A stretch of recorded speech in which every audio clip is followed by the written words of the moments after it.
фасли зеботарини сол аст. бӯи накҳати гули дарахтон эҳсоси фораме мебахшад. бо ҳамаи ин зебогӣ дунёи мо рангин аст.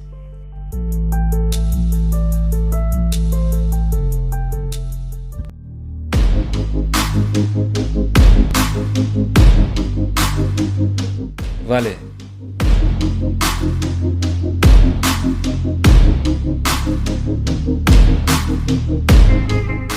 партовҳо аз пластика.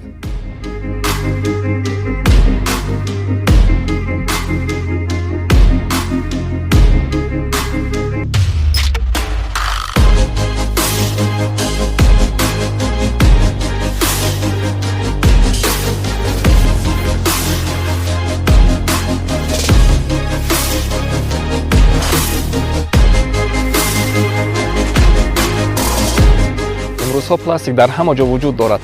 ин маводи аҷиб ҳаёти одамонро осон мекунад, ҳамзамон мушкилӣ эҷод менамояд. бо шумо мавлон, биёед зарри пластикро дар ҳаёти инсон тадқиқот мебарем.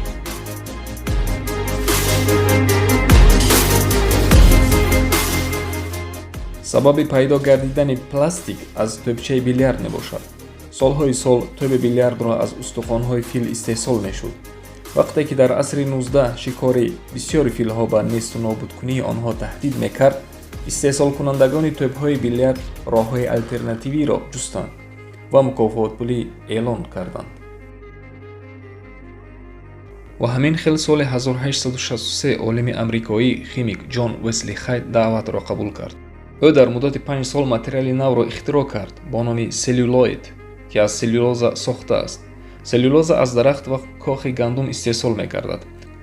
ҳамин тариқ дар натиҷаи тадқиқоти зиёди олимон аз солҳои 1903 то 1933 полиэтилен кашф гардид, ки то имрӯз аз он истеҳсоли пластик аз зирҳҳои ҳимоявӣ то пакетҳои полиэтилении ниёзи мардум истеҳсол мегардад.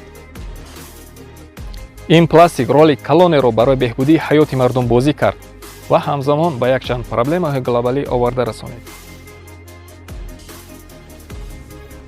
нобуд шудани ҷонзодҳои нодири баҳрӣ, паррандаҳо, ифлосшавии маҳсулоти истеъмолшаванда ба ҳамаи ин пластик сабаб гардид? албатта не. ба ҳамаи ин мо одамон сабабгор ҳастем.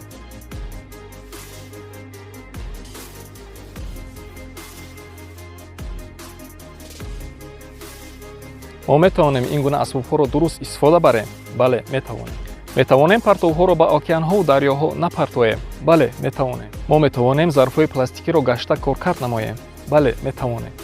пас чаро мо бояд бо рафтори ноодамонаи худ шаҳру деҳот, замину хонаи худро ба нобудсозӣ роҳ диҳем? чунончи ширкати Green Mantra технологияи инноватсионӣ таҳия кардааст, ки имкон медиҳад то 20% пластмассаи такрорӣ коркардшударо ҳангоми сохтани бомҳои хона, шоҳроҳи нақлиёт ва фарши хона ба истифода диҳад.